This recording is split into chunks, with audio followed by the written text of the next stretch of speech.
Nos va a acompañar Rafael Fernández, que es candidato presidencial del Partido de los Trabajadores. Rafael, buen día. ¿Qué tal? Buen día, ¿cómo le va? La primera pregunta sería, ¿por qué el empecinamiento de ser siempre candidato presidencial? ¿Cuál es la decisión, obviamente política y hasta filosófica, que lleva a que el Partido de los Trabajadores se presente a como dé lugar? Se presenta porque consigue, para empezar, el mínimo de 500 votos. Pero después insiste. ¿Cuál es, por qué?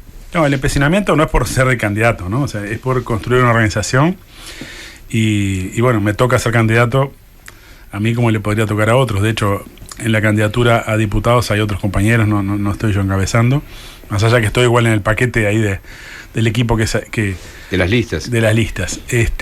No, el empecinamiento tiene que ver con la convicción de que vivimos en una sociedad en la cual la creciente capacidad de producir riqueza se está transformando por el control de esa riqueza en parte de una minoría que controla los medios de producción, se va crecientemente convirtiendo en una pesadilla, ¿no? Porque nos va llevando no solo al aspecto de destrucción ambiental, sino también tendencias a las guerras propiamente dichas. Es decir, tenemos situaciones en el mundo de masas de refugiados, y esta es una tendencia que se va a agravar, ¿no? Es decir, que es inherente también a esta sociedad, pero que hoy vemos estas guerras comerciales, estas guerras económicas entre Estados Unidos, China, bueno, Europa también en alguna medida.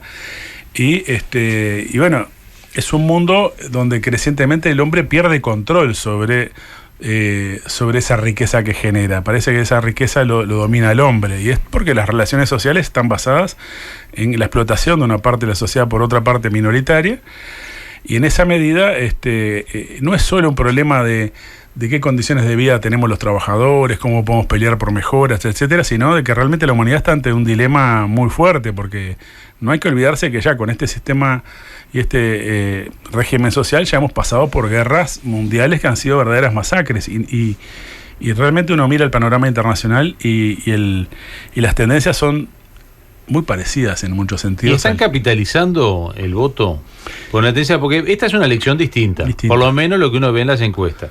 Después la realidad nos puede pegar un cachetazo. Esta es una elección en donde hay una fuga de muchos votos a partidos chicos. Y sin embargo, si uno mira las encuestas, ustedes no están capitalizando nada. ¿Por qué? Bueno, no sé si está tan así, porque viste que estamos en un margen chico de los grupos más chicos. Es bueno, pero capitalizando me refiero a que surge un Manini y de 0 a 100 sin duda, en 10 segundos. Eso es un 46.000 votos en una interna que no tenía ni para qué ir a votar. Es un fenómeno que es interesante y es preocupante, porque lo que tú dices, Manini, ¿no? Porque evidentemente hay un hastío no solo con el Frente Amplio, sino con los partidos más en general, los partidos políticos, y Manini le ha robado votos a todos.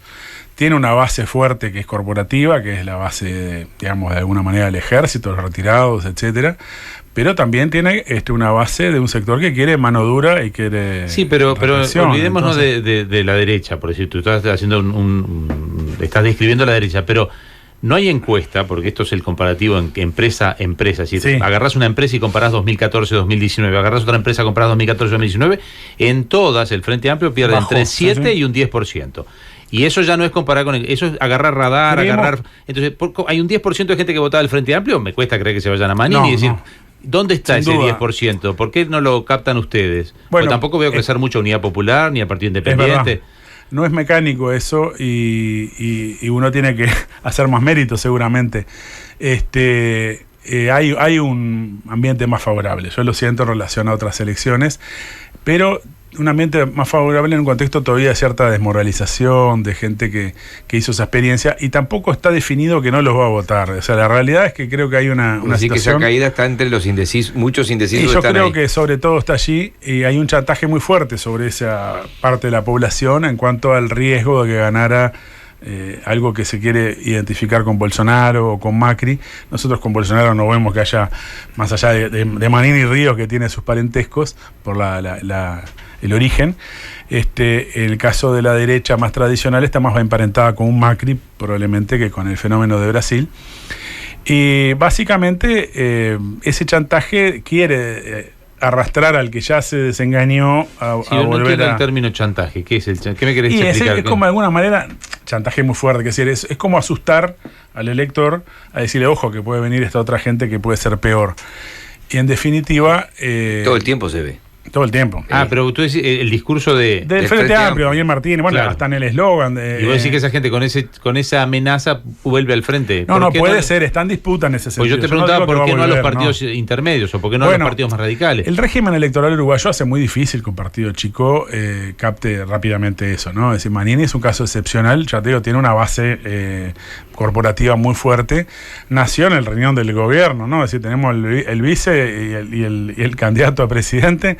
Son ex altos funcionarios del gobierno y es una excepción también. Creo que en la realidad otros partidos que parecían que iban a estar muy bien, que el Partido Independiente, el Partido de la Gente y otros, están planchados. Entonces creo que hay un fenómeno más general y que, bueno, nosotros de alguna manera por el voto útil sabemos que una parte de la población se resiste a veces a votar un planteamiento que bueno, que no parece que va a pelear, obviamente no pelea la presidencia, es una elección presidencialista por definición porque se vota toda una sola lista, es decir, hay un conjunto de elementos del régimen electoral uruguayo que hacen más difícil, y después, bueno, la presencia pública. Creo que tuvimos más presencia pública en la elección pasada que en esta. ¿Vos sos más crítico, más presencia pública? En los medios, en la tele sobre todo, ¿no? En la televisión. ¿Por qué se dio ese fenómeno? Porque no te invitan, decís vos. Bueno, un fenómeno tiene que ver con que en la elección pasada, como Tabaré Vázquez no polemizaba con nadie, todos polemizaban con todos, ¿no? Es decir, todos se querían debate con todo el mundo, y en ese sentido tuvimos hasta aquel Ateneo que se hizo, en el Ateneo de Montevideo. Que el único que no fue Vázquez. Que el único que no fue Vázquez. Este año no hay esa apertura. Ha habido menor, en ese sentido, posibilidad de discusión. ¿Y hay lugares donde no te invitaron nunca, por ejemplo? Y algunos canales no me invitaron nunca. En ningún programa de algunos canales. Entonces ya es fuerte, ¿no? Porque decir siempre en tantos canales, algún programa te invitó, pero alguno no. En el interior es más abierto en general, eso es tradicional. Tiene más posibilidades. ¿Están en todos los lugares? ¿Van a tener listas el Partido de los Trabajadores? Menos en 2 lugares, menos en Fray Bentos y Soriano, que se dieron dificultades prácticas que no pudimos presentar listas. ¿Estás con más diferencias con el Frente Amplio que con el PIT-CNT o con el PIT-CNT que con el Frente Amplio? No, bueno, yo creo que son cosas bien distintas. El PIT-CNT, por más que su mayoría, su dirección esté subordinada al gobierno, es una organización de trabajadores. Así lo metiste sin anestesia, subordinada. Sí, no hay duda. Bueno, dicen que 10 integrantes de 18 del secretario ejecutivo integran lista del Frente Amplio, ¿no? Yo no revisé, pero confío en que esos datos son reales. Sí, están en puestos como nominales, pero son están puestos mayoritariamente secundarios, ¿no? De hecho, yo estoy en un puesto más de figuración, pero en realidad no, como no corro riesgo de ganar, la presidencia tampoco es real. Pero yo creo que un ejemplo de que no es lo mismo es lo que fue el proceso de la lucha de los compañeros de Montevideo Gas, ¿no? Donde hubo una ocupación, una huelga de hambre, una huelga general de los trabajadores y un paro general del PIT-CNT, y luego se logró no perder los puestos de trabajo en ese lugar. Es decir, si fuera exactamente lo mismo, no habría nada de todo eso. Entonces, ¿qué significa la subordinación entonces del PIT-CNT? Es decir, que cada gremial le tiene que empujar al PIT-CNT y decirle: yo no estoy subordinado, soy el del gas, yo la voy a pelear, y ellos tratan de que no la peleen. Bueno, que incluso los que están identificados con el Frente Amplio, después en la vida real tienen que pelear. O sea, no es que sea, bueno, yo soy del Frente Amplio, entonces no voy a pelear nada. Pelean. Lo que tiene la conducción mayoritaria es una línea, es decir, no hacerle muchas olas para no afectarlos electoralmente. Y en definitiva, hay cosas que frente a otros gobiernos no se tolerarían y se toleran frente al Frente Amplio. ¿Cuáles son las piedras del zapato? Y bueno, los servicios esenciales, la declaración de servicios esenciales contra los sindicatos ha sido sistemática bajo el gobierno del Frente Amplio, y el PIT-CNT no ha hecho ni un paro general para reclamar en contra de una limitación del derecho de huelga. Yo recuerdo, ante situaciones similares de gobiernos blanco y colorado, que había una movilización mucho más fuerte frente a esas situaciones. Y luego han habido avances de procesos de tercerizaciones, de privatizaciones, que recién ahora se vuelve a colocar, por ejemplo, la posibilidad de una ley de destercerización en el Estado, por parte sobre todo de sectores juveniles del PIT-CNT, que me parece muy interesante, pero realmente ha sido una política promovida desde el gobierno, la tercerización y las privatizaciones. En ese sentido también debería haber una acción sistemática del PIT-CNT para enfrentarlas. Te entiendo, pero a veces cuando uno también le pregunta a los dirigentes del PIT-CNT, queda claro que ellos siempre dicen que son independientes, que si no, no le hubieran hecho la cantidad de paros que le hacen y todo, y uno le puede creer o no, pero después te dice, bueno, pero si los apurás a la hora de quién votan, dice, yo igual siempre prefiero que gane el Frente Amplio, porque el Frente Amplio es mejor que todo lo demás. ¿Y para el Partido de los Trabajadores también es así? Lo que pasa es que con ese criterio nunca se hubiera fundado la izquierda en este país, porque Valle y Ordóñez era mejor que el herrerismo, y hizo bastante más cosas que el Frente Amplio en proporción, en su origen. Es decir, muchas de las cosas que plantea hoy el Frente Amplio están por detrás de lo que planteaba Luis Valle Berres en la década de 50, en cuanto al proceso de industrialización y otras cosas. Entonces, no sé... que no arriesgan, se conformaron con que el Frente Amplio es esto y más no puedo pedir. Que la izquierda uruguaya, pero la izquierda internacional, yo tampoco quiero decir que solo aquí, ha ido un proceso de adaptación al capitalismo muy fuerte, que con el derrumbe de la Unión Soviética, la restauración capitalista en China y en Europa del Este, lo profundizaron porque ya venían en ese proceso muy fuerte. Y hoy están completamente... Es decir, hay grupos que se llaman socialistas. Daniel Martínez pertenece a un partido que se llama socialista, pero nadie cree que Daniel Martínez luche por el socialismo. Daniel Martínez está integrado al capitalismo, no tiene ningún tipo de dudas. Es como una especie de tributo al pasado esa denominación. Pero en realidad el único partido que plantea hoy en Uruguay la lucha por el socialismo, la lucha por una unidad política de América Latina en términos socialistas, es el Partido de los Trabajadores. ¿No lo reclama también en algún aspecto Unidad Popular? Bueno, el otro día una polémica que tuvimos en Canal 5 con Gabriel Romano, estaba en el programa 3356, Coordenadas para Pensar, que es un lindo programa, porque permite reflexionar más allá de lo directamente inmediato. Tuvimos una discusión con el maestro Abella, que es el candidato a presidente de la Unidad Popular, donde él dice la diferencia principal con el PT es que el PT plantea luchar por un gobierno de trabajadores y ellos plantean una alianza policlasista más amplia. Por eso, por ejemplo, fueron a Durazno a la reunión de lo que después se llamó Un Solo Uruguay, eran los autoconvocados en su primer convocatoria, y cuyo programa era devaluación monetaria, reducción del peso del Estado, achique de los funcionarios públicos y una serie de planteamientos que no tienen nada que ver con los trabajadores. Es decir, que tampoco le darían una solución a los pequeños productores, por otra parte, ¿no? Porque la evaluación los entierra del todo con la deuda, el tema del endeudamiento. Entonces, ahí había una diferencia. Es decir, se plantea que luchan por el socialismo. También el Partido Comunista dice que lucha por el socialismo, pero es para las calendas griegas, no se trata de algo que se plantea como pero algo pensar actual. En achicar el Estado siempre es mala palabra. Es decir, si hubiera una creación, para después de la pausa. Claro, si hubiera una creación pujante de empleos en el ámbito privado, ¿está mal? Y lo dejamos por, ¿está mal que alguien plantee reducir el Estado? Lo charlamos después. Venimos con Rafael Fernández, candidato presidencial del Partido de los Trabajadores. Poder Ciudadano Radio. Periodismo responsable y riguroso. Esos mensajes de voz llegan a través del 2400-8235. Si se lo agendan, 2400-8235. Dije bien, Jorge Gatti, 2400-8235. Exacto. Al decirlo de memoria todo el tiempo.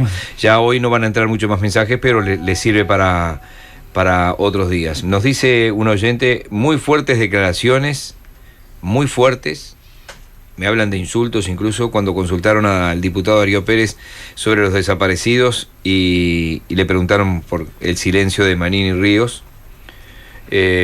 Bueno, estamos buscando el audio a ver si llegamos antes del fin del programa. Había quedado algo pendiente, Jorge. No, lo que pasa es que con Rafael Fernández, candidato presidencial del Partido de los Trabajadores. Veníamos enganchados con aquellos que hablan un poco de reducción del Estado, y yo te hacía otra pregunta que no era exactamente lo que venías hablando, pero decía, ¿está mal que alguien hable de reducción del Estado? Porque hay momentos en que la oferta privada podría ser pujante. Entonces, ¿por qué no aprovechar para achicar el Estado? Es decir, ¿está mal achicar el Estado conceptualmente? Bueno, yo no creo que es un problema conceptual, sino muy concreto. Primero, me llama la atención que cuando hay el discurso de reducción del Estado no se refiere nunca al ejército, que es el más improductivo y que solo actuó para reprimir al pueblo, ¿no? Es decir, los que enarbolan el discurso de reducción del Estado, lo único que no plantean es reducir el ejército o eliminarlo, ¿no? Que sería lo más lógico en este país. Luego está el problema de que en teoría las inversiones podrían privadas crecer, etcétera, pero estamos haciendo una inversión de 4.000 millones de dólares para que venga UPM, de alguna manera violentando hasta las normas existentes, porque las normas... No, pero te entiendo, pero por ejemplo, se jubila uno, entra uno, se jubila... No, están jubilándose no, te entiendo, 3, pero, entran 2. Claro, pero incluso esa regla, es decir... Se jubilan 3, entran 2. ¿Pero por qué tienen que entrar 2? Porque hay siempre que llenar las vacantes, que es una discusión eterna que se dice, no, hay que llenar las vacantes desde los sindicatos públicos, hay que llenar las vacantes. Y si yo no preciso llenar las vacantes, y si yo quiero una política distinta, no tengo libertad de acción, ¿quién gobierna? Bueno, pero la realidad es que las vacantes no se llenan y se terceriza la tarea y hay otro trabajador de verdad trabajando, pero hay una empresa que se lleva una cometa en el medio porque termina habiendo una tercerización. La realidad es esa, cuando nosotros durante muchos años no entró porque había prohibición de que ingresara personal, no es que no se hacían las tareas, se hacían con trabajadores privados. En la Intendencia de Montevideo, bajo el Frente Amplio también. En un banco, por ejemplo, cuando en un banco privado ponen cajeros automáticos, ponen esto, ponen lo otro, en realidad uno podría creer que en realidad no precisan más gente. En el Estado sí, aunque pongan máquinas, igual yo te puedo asegurar que si tú vas, yo saben que trabajo en el Banco de Seguros, que no es propiamente un banco. Tú vas al Banco de la República, vas a tener una muy importante demora en atenderte.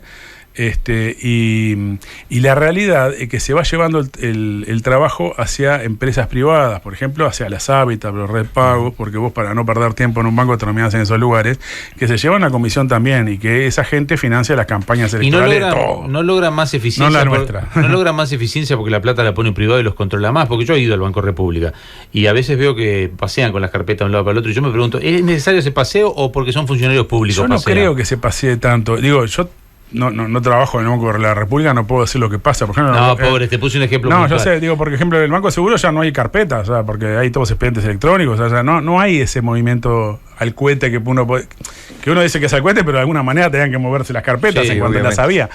Entonces yo no visualizo esa realidad en el Banco de la República, no la visualizo en el Banco de Seguros menos.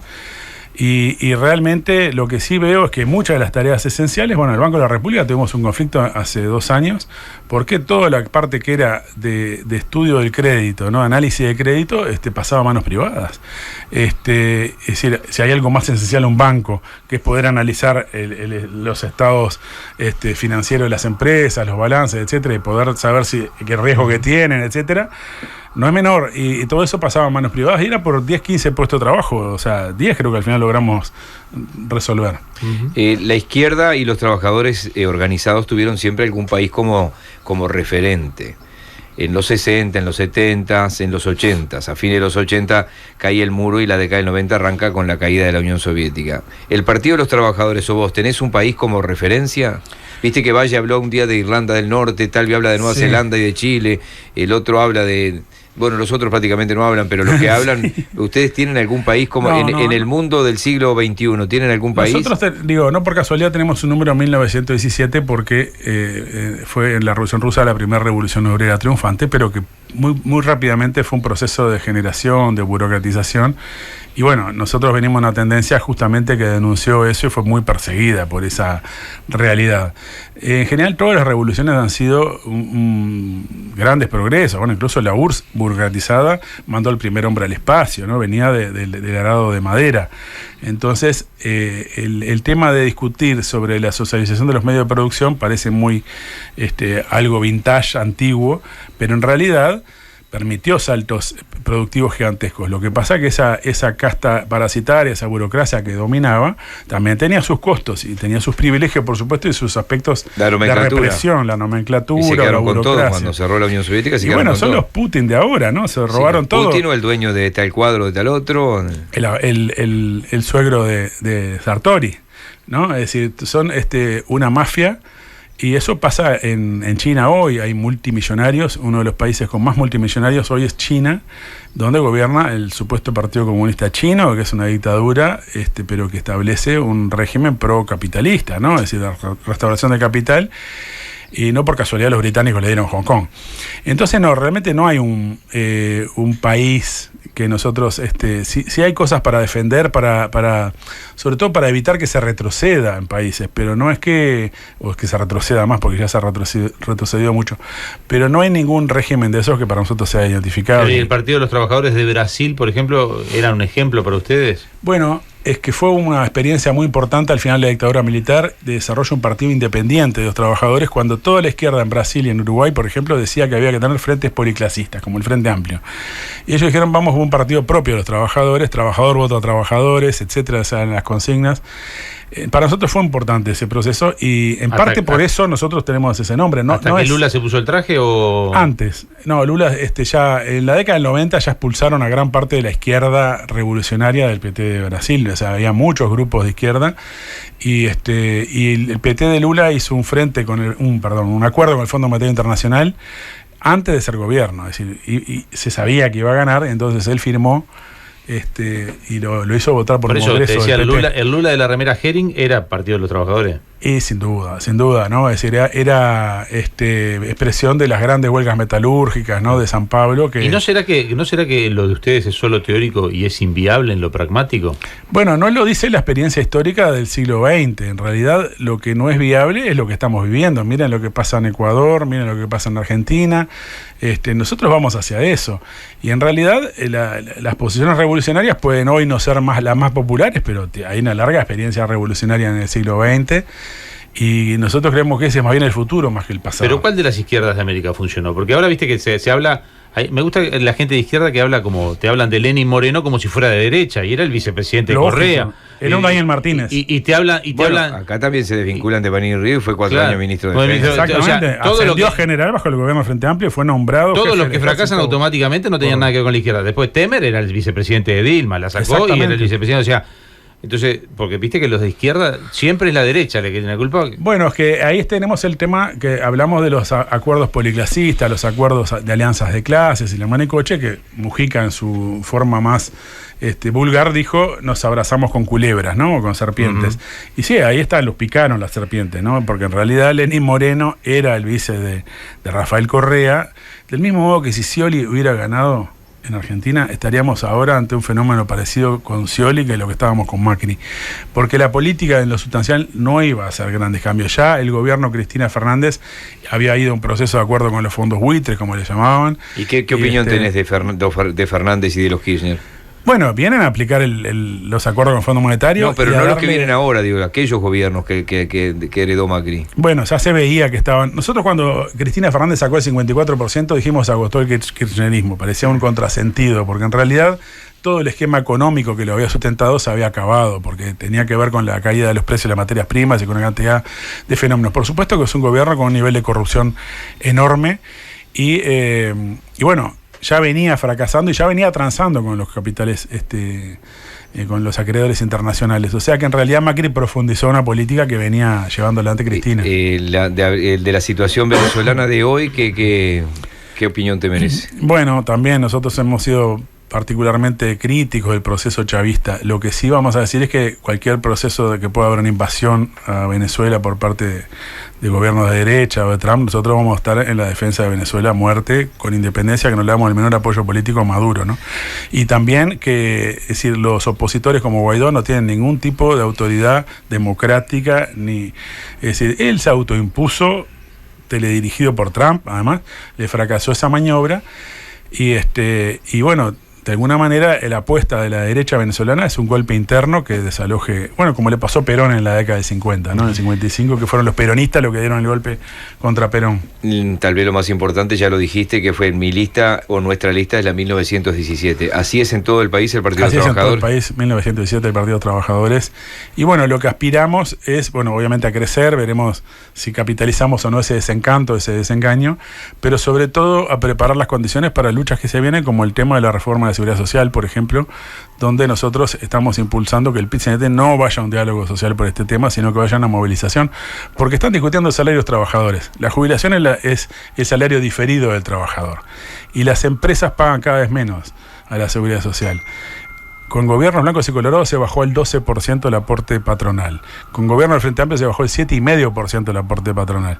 Y el otro día en una conferencia el candidato Daniel Martínez reconoció que en realidad el peso real sobre las empresas es el 4,9%, porque la inmensa mayoría están exoneradas. Entonces al final terminan siendo los pequeños empresarios los que pagan algo, las grandes empresas no pagan nada. Los trabajadores pagan el 15% de su salario para la Seguridad Social.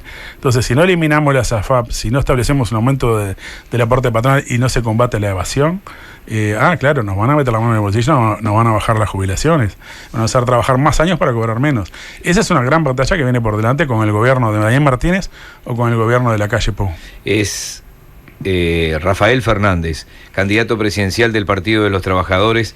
Gracias, Rafael, por hoy. No, gracias nos vamos a encontrar en Buscadores también para que en otras partes del país puedan escuchar a todos los candidatos. Como decimos siempre, están todos invitados. Algunos vienen, otros no. Con los pesos pesados se está complicando en programas como este. Es decir, seguimos con la esperanza de que nos acompañe Luis Lacalle Pou, Daniel Martínez y Ernesto Talvi y el propio Manini Ríos. Ayer hice la última gestión con Manini Ríos, no con él, sino con una de las personas que podría decirse su mano derecha. Así le digo a la gente. Gracias, la mano derecha. Sí, claro, es la mano fuerte.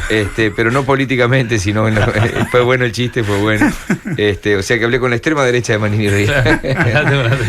Gracias, Rafael. Muchas gracias a ustedes. Se viene el pase. Saludos a la audiencia. Ya venimos. Poder Ciudadano Radio. Periodismo responsable